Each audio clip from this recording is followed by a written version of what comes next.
नमस्कार, स्वागत है आप सभी का Marvel tutorial classes study for all English practice set 8 के अंदर।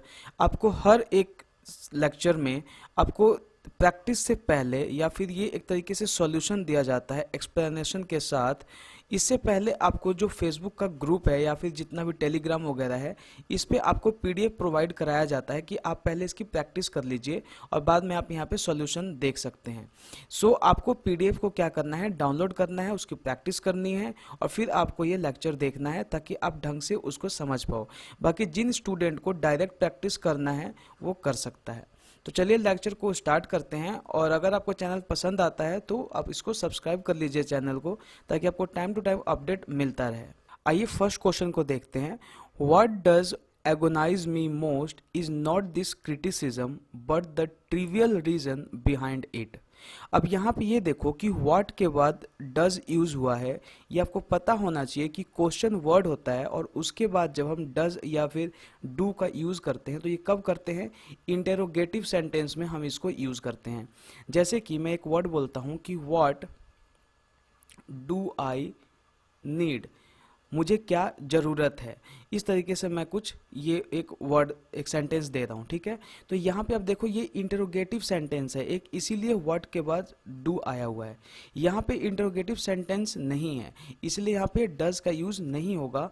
व्हाट एगोनाइज मी मोस्ट, ये आपका सही हो जाएगा। तो यहाँ पे ऑप्शन बी में आप इसको इस एस को हटा दो, एगोनाइज मी मोस्ट जो होगा ये बिल्कुल सही हो जाएगा। सेकेंड क्वेश्चन है, it was a very high class dinner, my friend says he even saw some dash there. अब रॉयलिटी होगा या रॉयलिटीज होगा, इसका दोनों का ना मतलब आपको पता होना चाहिए। रॉयलिटी का मतलब होता है जो बहुत ही सिविलाइज्ड पर्सन होते हैं या फिर हाई क्लास के जो पर्सन होते हैं, मतलब अच्छी तरह खाना वगैरह खाते हो, बैठने का ढंग, उठने का ढंग, सब मतलब बहुत ही मतलब रॉयल तरीका से हो, राजा की तरह, या फिर कुछ रिच जो फैमिली आपने देखी होगी जिस तरीके से वो लोग रहते हैं, तो वो सब क्या रॉयल फैमिली में आते हैं, तो वो होती है रॉयलिटी। और एक होता है रॉयलिटीज़, ये होता है जैसे कि आपको कुछ आपने कुछ मतलब दवाई बनाई और उसके लिए कुछ पेटेंट लिया जाता है कि भाई इस कंपनी ने बनाया हुआ है और उससे परमिशन लेनी पड़ती है वैसी दवाई बनाने के लिए, तो कुछ पैसे दिए जाते हैं, तो उस सेंस में उसको क्या बोलते हैं, रॉयलिटीज़ बोलते हैं।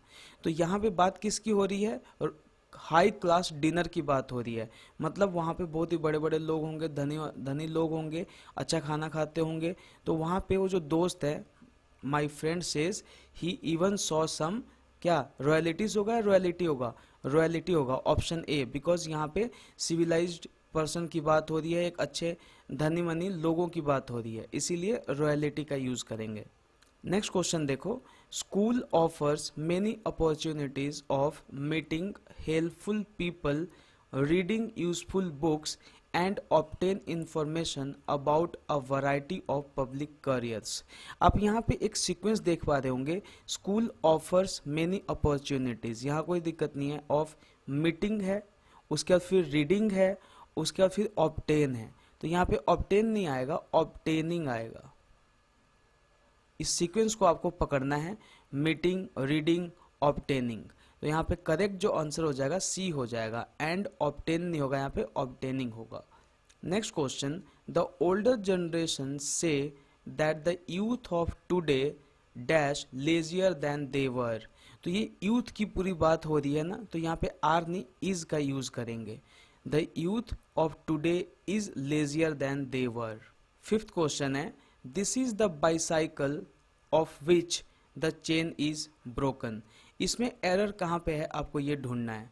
तो यहाँ पे दिस इज द बाईसाइकिल है, उसके बाद ऑफ विच मतलब बाईसाइकिल का जो पॉजेसिव होगा, चेन उसी का होगा, तो यहाँ पे ऑफ विच आ रखा है, ठीक है। एरर यहीं पे बन सकता था और यहाँ पे ऑफ विच है, कोई दिक्कत वाली बात है नहीं।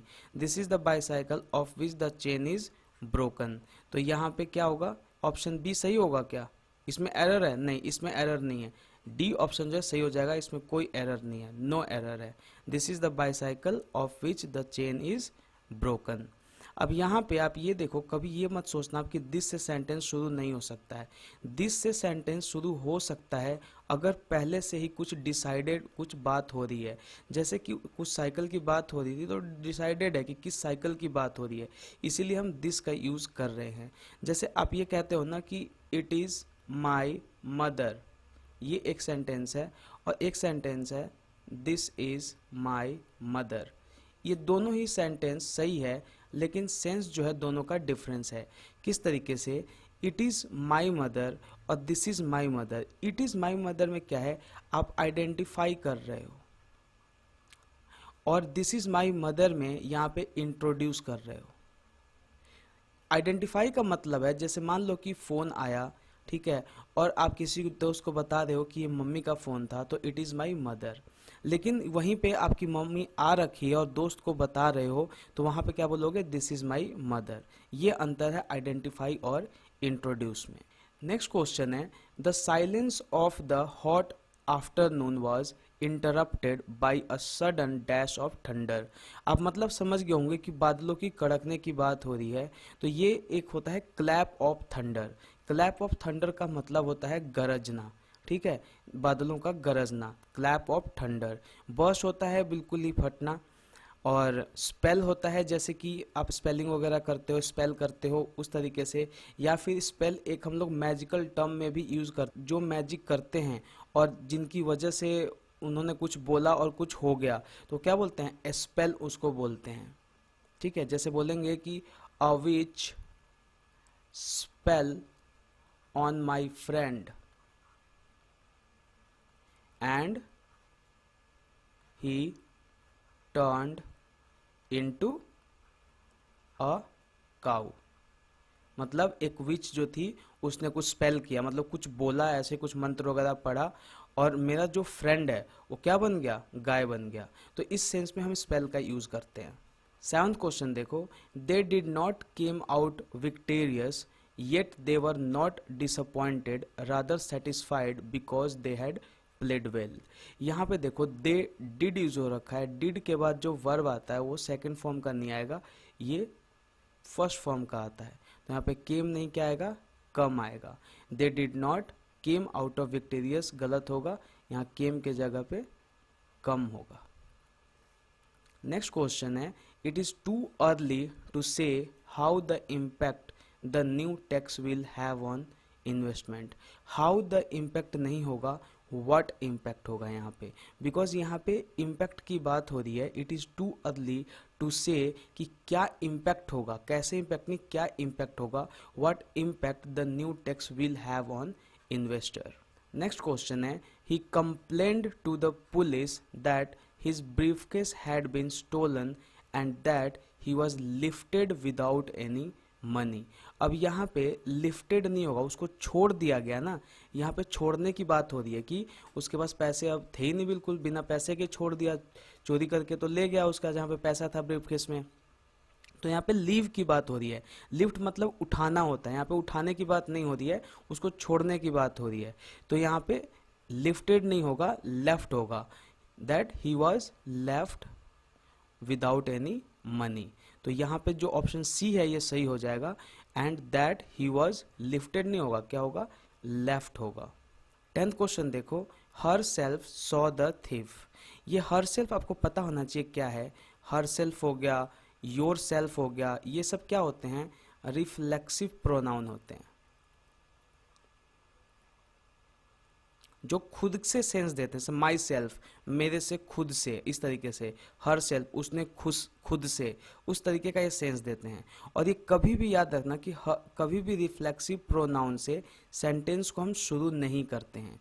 तो यहाँ पे सेंटेंस जो होगा, she her self saw the thief, ये बी ऑप्शन बिल्कुल सही हो जाएगा। अब यहाँ पे एक चीज समझो, she her self saw the thief, ये एक सेंटेंस है, और एक सेंटेंस है शी सॉ द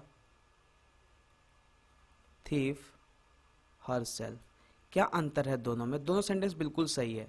अब यहाँ पे सेंस को आपको देखना होगा, शी हर सेल्फ मतलब यहाँ पे कुछ ज़्यादा जोर दिया जा रहा है, ठीक है, she her self saw the thief, उसने खुद ही चोर को देखा है। और जो दूसरा सेंटेंस है she saw the thief her self, इसका ये मतलब है कि हाँ नॉर्मल वो बता दे कि हाँ भाई मैंने चोर को देखा है, बस यही अंतर है, सेंस का फर्क है। जो शी के बाद जस्ट हर सेल्फ आ गया है, बहुत ही जोर दे के बोला जा रहा है कि हाँ मैंने ही चोर को देखा है, और यहाँ पे क्या है कि नॉर्मल बताया जा रहा है कि हाँ मैंने चोर को देखा है। तो ये था हमारा आज का सेशन जिसमें हमने 10 क्वेश्चन देखा। आई होप कि आप इसको ढंग से समझ पाए होंगे और आपने रिवीजन के लिए इसको नोट डाउन किया होगा। बाकी जो मैं पीडीएफ देता हूँ उसको अपने पास रखना है ताकि आप उसको बाद में भी रिवीजन कर सको। तो आज के लिए इतना ही। अगर आपको लेक्चर पसंद आया तो लाइक कीजिए, शेयर कीजिए, सब्सक्राइब कीजिए और बेल बटन को प्रेस कर लीजिए। इससे आप अपडेट रह पाओगे और टाइम टू टाइम नोटिफिकेशन मिलती रहेगी। धन्यवाद।